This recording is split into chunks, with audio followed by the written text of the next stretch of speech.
मोहतरम नाज़रीन, update for vision में आपका इस्तकबाल है। आज किसी चीज़ या माल हाथ आने का इस्तिखारा लेकर हाजिर हैं। तो आइए वीडियो शुरू करते हैं।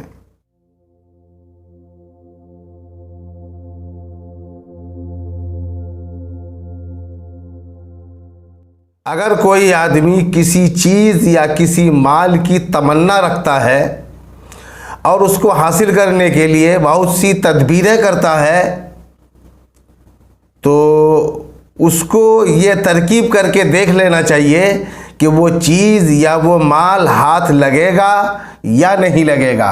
उसका तरीक़ा यह है दोस्तों कि सवाल करने वाले का नाम में जितने हरूफ हैं तमाम हरूफ की आदाद निकाल लें और दिन की आदाद निकाल लें, फिर दोनों को एक जगह जमा कर लें।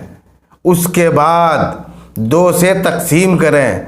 अगर 1 बचे तो माल का हाथ आना बहुत मुश्किल है, और अगर हाथ आए भी तो उसके लिए बहुत सी दुश्वारियों और मुश्किलात का सामना करना पड़ेगा। उसके बाद जाकर के बहुत देर से माल हाथ आ सकता है।